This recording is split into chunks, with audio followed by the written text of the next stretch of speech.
time. In the morning.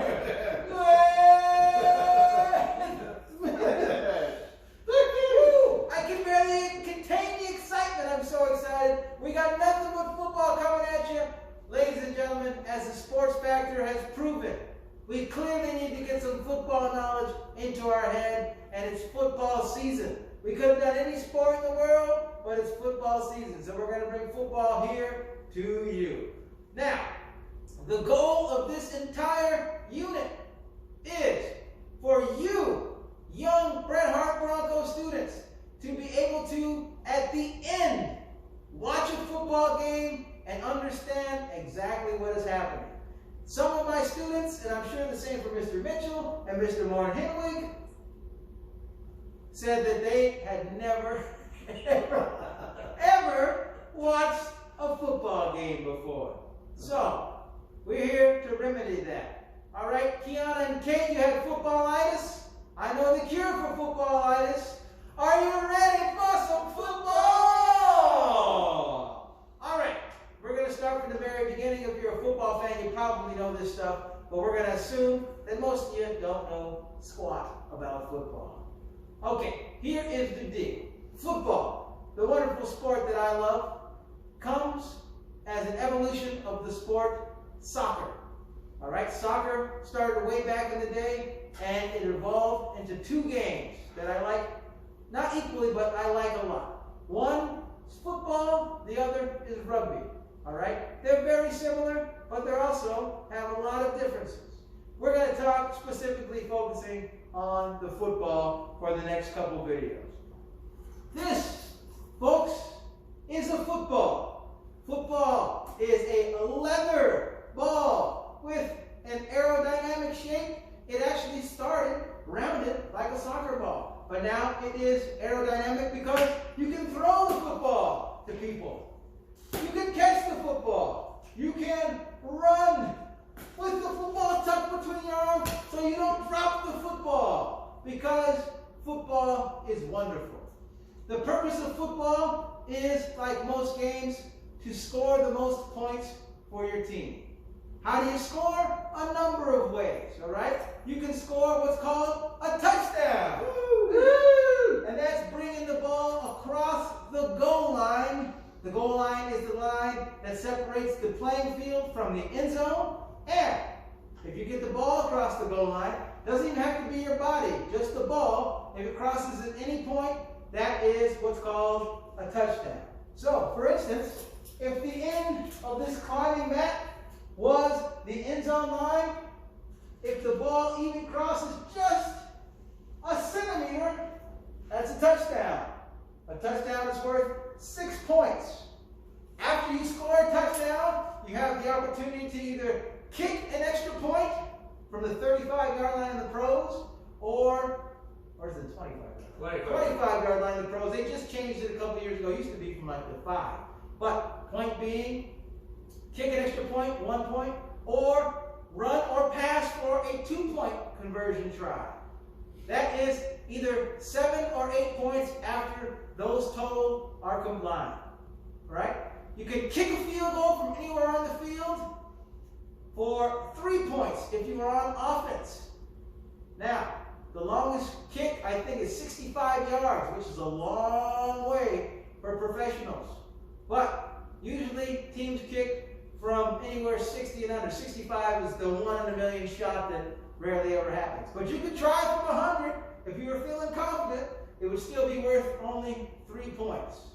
If the defense does a good job and pins the offense back in their own end zone, and they go all the way back to their backs against the wall, then the defense can score 2 points for their team in what's called a safety. And last but not least, a rarely known rule, all right? You can do a drop kick, drop the ball on the ground, and kick it right as it bounces off the ground from anywhere in the field, and that's worth 2 points, 1 point on a conversion.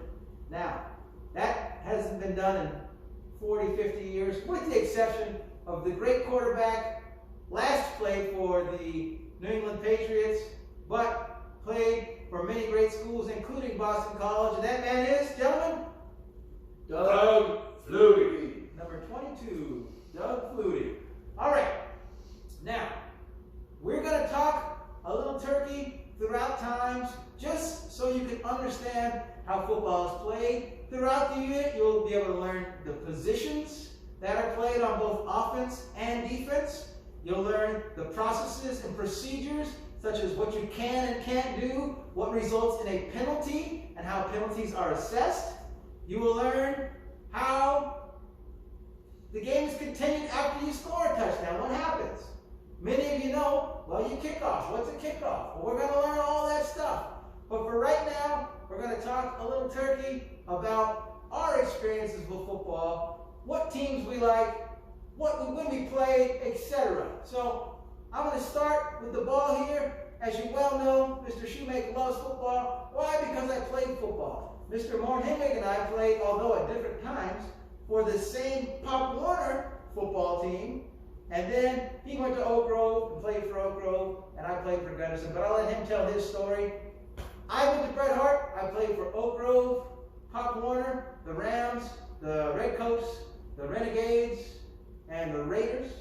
And then I went to Gunnison and played for the Grizzlies, where we did fairly well. I was supposed to go to Oak Grove, different story, but we lost 2 CCS championship games. Heartbreaking, but we made it there. We just lost both games, and so be it. All right? Love football. I was a strong safety, and I was also a, well, kind of like a splitter. We called it a split back. I played wide receiver about 50% of the time, and then I lined up behind the tight end and was like a third back in the backfield. All right, I'm going to pass the ball over to Mr. Morn-Henwig. How about you? What is your football career entail? Well, I played Pop Warner as well, and those are some fun times. I played for the Ramblers. I started when I was about 7 or 8. I think I was about 8 years old. And I can just remember some of the Saturday practices. We would usually play on Sundays. Did you guys play on Sundays? We played Saturday and Sunday, yeah, both. Very rarely would we play on a Saturday, but usually Sundays. But we'd have those early morning Saturday practices.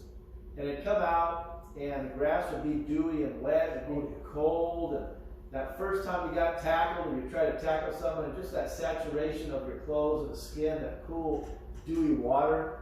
And then the smell of that grass, especially if it was freshly cut. So I started off as a young guy, and I played up until I was an adult. So football, I'll tell you the biggest thing about football for me, I love playing it. But now that I'm an adult, I really look back at all my experience, not only in just football, but all sports. Sports can be a great teacher of how to gut through life. And so football meant a lot to me, and my brothers played, and I've coached a little bit of football. I have another brother that's a coach. My other brother coached football, and so football meant a lot to me. So when Mr. Shoemaker threw me this ball and I caught it, it brought back memories, just real quick, just a flood of memories, because I caught a couple of passes in games and tucked it in, like Mr. Shoemaker was saying, then get hit, and the air go out of me, and then I go, but then getting up, getting through that situation, and it kind of toughened me up a little bit, not only physically, but taught me how to have a callous mind, a tough mind. So when you ask me that question, that's what comes to my mind, is football taught me a lot more how to be a person off the field than on the field. Excellent. Mr. Mitchell. Quarterback. I played QB. Always played quarterback. I had a good arm, like to scramble, like to throw. Like these two guys, played young, started early. I have good memories. We were talking about memories in my class. Good memories of my older brother. I was jumping on the back of his motorcycle, and he would drive me to the games, because a lot of times my parents were working or anything else like that. And I remember being in my uniform with my football helmet on as a helmet as we drove to the practices and things like that. And then got into like junior high school and high school. We used to play neighborhood games. It was my neighborhood against another neighborhood that was like 3 or 4 blocks away and things like that. And we would meet down at the Bronx River. Down at the Bronx River, there was a pretty decent field, and we would have games on Sundays about who was the best team in the neighborhood. And those games were wild. And we would play in any weather. It didn't matter. If it was raining, if we would play in the snow, we didn't care. In fact, we liked the rain and the snow better than the nice warm weather, because there's nothing like making a tackle and like sliding through the mud when you make that tackle. Oh, it's a beautiful thing. But sadly, I remember one of the bad things about playing was that's where I had one of my first major knee operations. I was playing quarterback. I was about to throw the ball. My cleat got caught, and some guy hit in the opposite direction, or which way my knee was going. And my entire knee got ripped to shreds, and they had to take my meniscus out, and they had to throw me in a cast, and my football was done for like a couple of years, which was kind of a bummer when you're like, you're 16, 17 years old, and all you think about, everybody played football in my neighborhood. Everybody. Sports were weather related. In the summer you played baseball, in the fall you played football, in the winter you played hockey, and you'd squeeze basketball in anywhere at any time, because a lot of times you played indoors or outdoors. But everybody played football in the fall. The leaves were falling. Talk about Thanksgiving, talk about turkeys. I mean, how many times did we get together on Thanksgiving and play football? You know, as kids, you would play football all Thanksgiving Day long, and then you'd go home and you'd eat your turkey, and you talk about what a great game you had that day. For yourself. You know, that's what I remember about playing football as a kid. Absolutely. Catch the ball, tuck it after you catch. Don't just catch it and leave it out there. Tuck it in your pocket. That way they can't knock it out of there. Protect the ball. Get it there and run. All right. You can throw for a touchdown. All right. You can run for a touchdown. You can return a kick for a touchdown. You can hit your defender and make them fumble and pick it up and run for a touchdown. But the main way to score in football is the touchdown.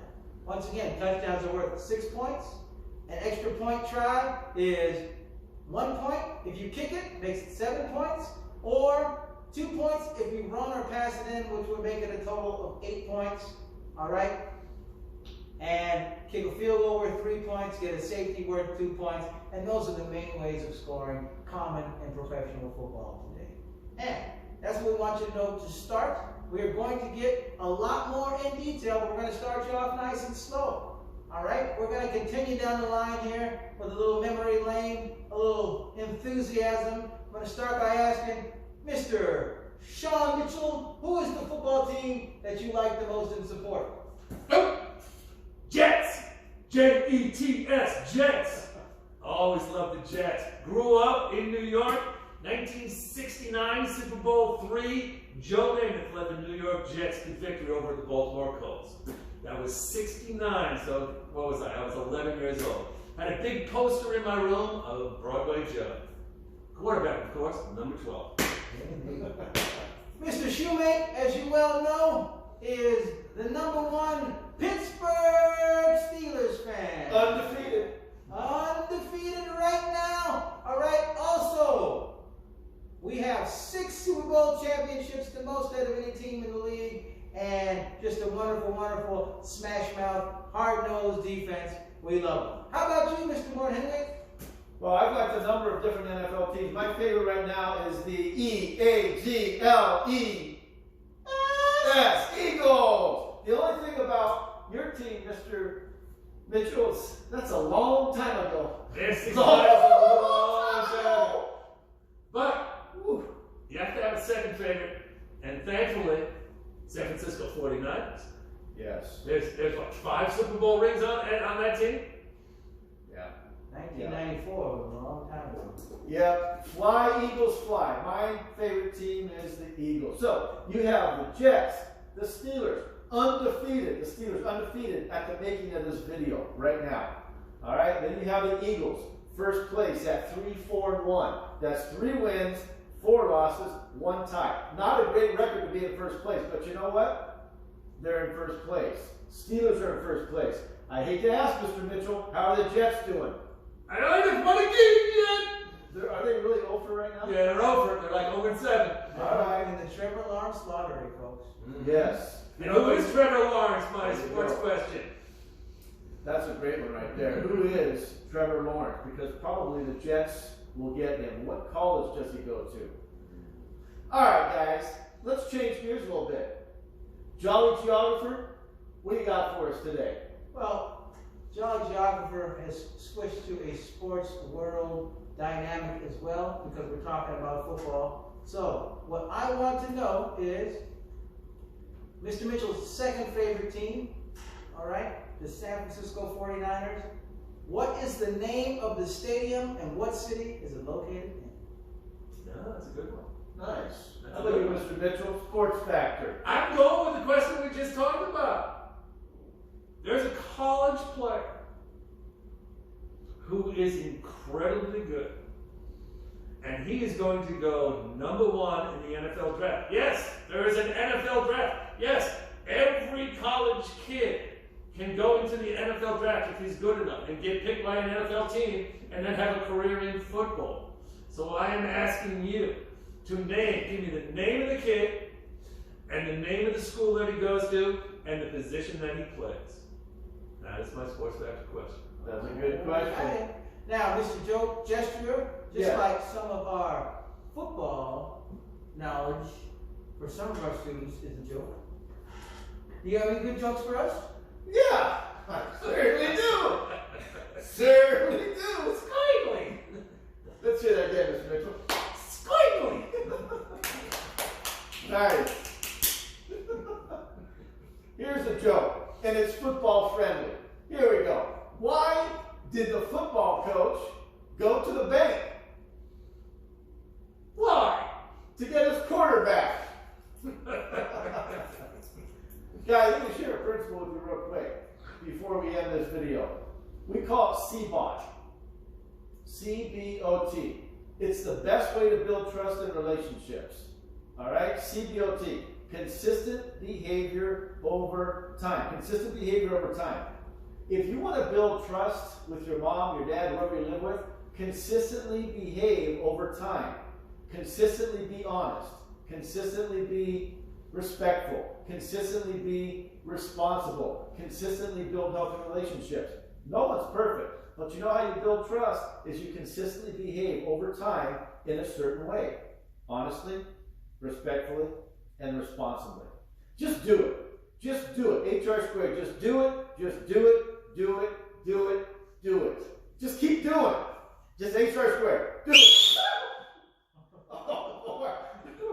Woo! Looks like the game is over for today, guys. All right. Keep on building the football knowledge. We're going to bring and hopefully make you guys love the sport of football. Always try to be consistent with your behavior over time, as Mr. Moorhemick said. That helps people trust you and develop understanding of your character. So always be consistent and keep on pushing. Be a better person today than you were yesterday, and a better person tomorrow than you are today. Keep on pushing. Push on 3. 1, 2, 3. Push!